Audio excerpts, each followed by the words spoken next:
Well, hello there. Blimey, what a month it's been. I should just do a quick recap of last year and then I'll start from this year. Well, as you know, my chief engineer had a stroke and I took over on the 22nd of December.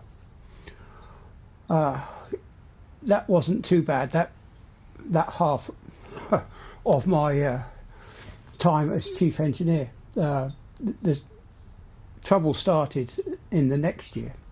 Anyway, I think it was the 2nd of January, I was absolutely exhausted. I finished all my paperwork and then put my feet up by the side of my electric fire.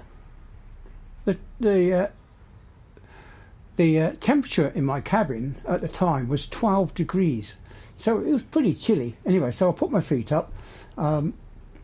My feet were well away from the fire. Anyway, I fell asleep in my chair with my feet up. Anyway, as I slept, I must have moved my foot off the footstool and moved it right around past the fire, or the heater, sorry, should I say, past the heater, and then my foot came to rest on the heater itself, and it caused a giant blister to appear on the underside of my big toe. Anyway, I didn't notice it. I got up and went to bed like normal, and in the morning I just happened to notice that my foot was a bit off shape. Yeah. Anyway, I put my sock on, went to work, thought nothing of it. I've had blisters before. It will be all right. It will heal, no problem. But no, not this time. It took a long time to heal. So then the shit hit the fan. Yeah, I mean, literally, there was so much work on. From the 5th of January, my workload was just about here. I was just keeping my top of my head above the water, if you know what I mean. There was just so much going on. We had so many issues. We lost the generator, the emergency generator that we were running on the harbour set in port because we were doing some switchboard work for the main gear. So we did one half. We did the 440 volt switchboard, and then we went on to do the 660 switchboard the next day. But overnight, the generator decided it was going to empty its entire oil contents over the floor of the emergency generator room. Yeah. The duty engineer who did his rounds at 8 o'clock noticed that he could get a little bit more tightness on the plug for the dipstick, so he nipped it up. Anyway, come 8 o'clock in the morning, about 3 minutes past 8 it was, as I was showing some contractors around, it decided it was going to empty itself again. I don't know when it came out, but the oil level got so low that we had an alarm come up. Anyway, and then the fresh water. What a disaster. They decided they were going to do some work on the fresh water tanks, so we had to disconnect the pipe. So that meant we were without fresh water for a period of time.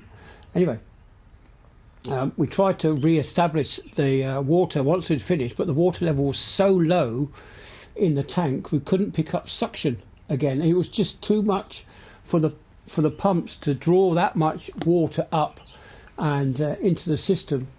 So yeah, we weren't able to pump any water, so we had to fill the tanks up again until we got to such a level where the water flowed to the pump, and then we could pick up suction. Anyway, beside the point, I'm rabbiting on. So just trying to get to the main point. And anyway, I came home on Saturday morning, a week ago actually, today. Saturday morning. I got in my car at about 6:05 and headed home.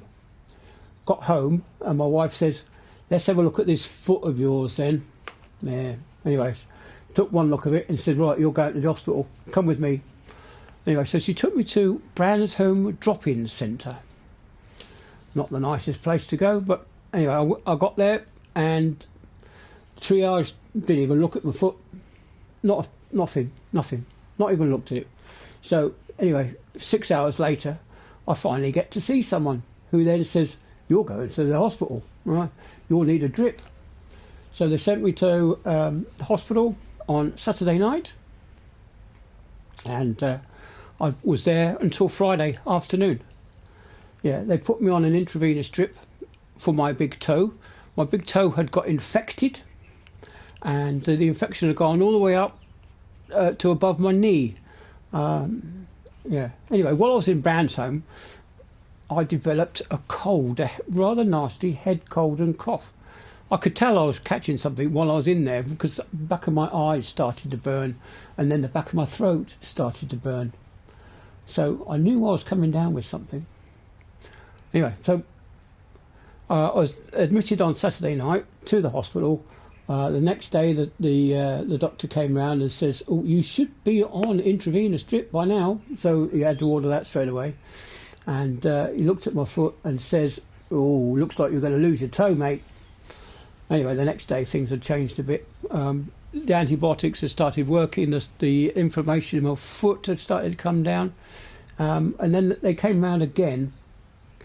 This would have been on the Tuesday, was it Monday? It would have been Monday, I expect.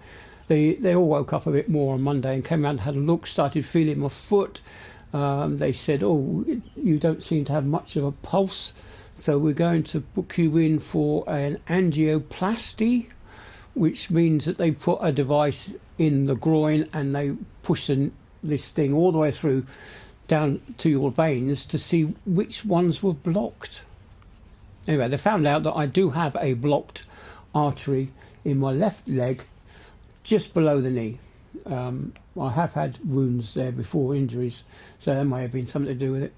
Anyway, so they pumped the dye in, which was quite interesting actually, because as they followed the dye down, it went past my artificial knee, and that was quite interesting to see what my artificial knee looked like while it was down there.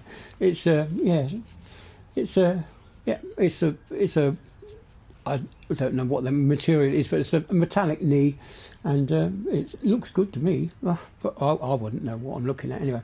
But so they then injected more dye down, and then that's when they saw the blockage. And what they tried to do was, while they had me on the operating table, they actually put a device down the artery to where the blockage was, and they tried to get through, trying to, expand it with it. They have a balloon device that expands the artery to try and allow blood to flow through. Anyway, that never happened.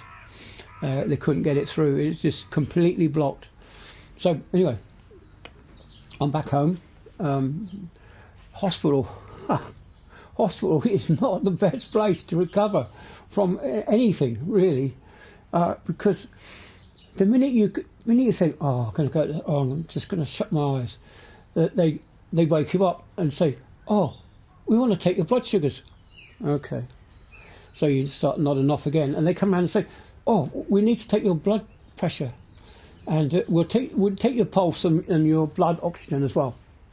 So you think, "Oh, okay," I'll just nod off to sleep, and then they wake up again and say, "Well, it's time for your meds. Better take your antibiotics."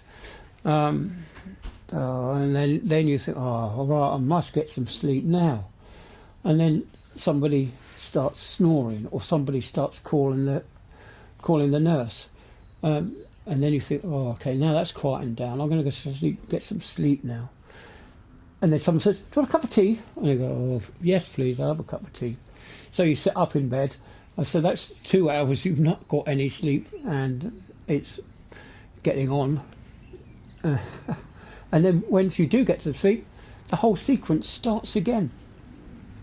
It's not the nicest place. Even with the lights off, it's never dark. You can never, ever get any proper rest. Anyway, so I come home absolutely exhausted. So Friday, I spent most of the day asleep, really just recovering. It's really, they don't give you enough water, they don't give you enough, not any decent food. Get my words right. Have you ever eaten hospital food? Yeah, it's pretty dire. I think the best food that I had was actually the bread and butter pudding that came round. That was really nice. I've tried. I've got a little app on my phone that lets me know what nutritional value is of foods. And I had a ham sandwich and a cheese sandwich. Anyway, I scanned the food items and to see what it said, and it said the fizzy drink that I had next door to it was healthier than the cheese or ham sandwich. So yeah, it's not hospital food is not the best, and it's not just me. My mother-in-law, who when she went in and had a heart bypass, she said the food then was horrid, and she said the soup seems to be recycled. You know, you might start off with potato soup or potato and leek soup, and then it becomes potato, leek and lentil soup, and then it becomes vegetable soup with added stuff in it, added vegetables on top of the leek and potatoes that they've already put in. Yeah, it's not the bestest food in the world, hospital food. But now I'm home. I'm okay now. Sarah cooked me a bit of a meal last night, so that was quite nice. I did enjoy that, and I had a nice couple of cups of tea during the day, and we just sat there. Me and Sarah just sat there. She was doing her sewing, and I was playing on the iPad. Anyway, now I'm feeling a bit better. I've come outside to do the vlog, and as always, as I've gone over the 8 minutes, I won't put in the midterm adverts, just so you guys. So I know how literally annoying putting adverts in the middle of a video is. Anyway, so that's it. So I'm on the mend. I'm seeing a podiatrist on Monday who's going to look at my toe. So they'll take away all the dead skin and stuff that's there and give it a proper dressing. But I've also got lots of things on as well. I've got blood tests, I think, as well on the 20th. So that's Monday and Tuesday. It's taken up. And then I've had to postpone my scan of my back from the back injury that I incurred a couple of months back. So that was lucky they managed to get in straight away, rather than having to wait several months again. And some good news, some really good news, is I think this is carpal tunnel. I don't know that there's a tendons or something that runs down that hand is rather pronounced, and it's rather I can't grip because it's so just not right. And this one here, this hand, this hurts as well. This absolutely hurts. So hopefully they'll sort that out as well. And I'm still waiting on finding out about my tinnitus and my hearing loss and my loss of balance as well. It's getting old sucks. I hate it. But what can you do? You've got to live with it. Well, if you don't, you know what the obvious is. Anyway, so that's it then. I'm back to normal. Anyway, so hopefully Sarah and I can spend some quality time that I'm home now. I've put in a sick note so that I don't lose all of my leave to this. So yeah, that'll be a good thing. Anyway, so we've gone over 13 minutes, so 13 and a half minutes, so that should be enough, shouldn't it? That's all. I'll see you all on the next one. Bye then.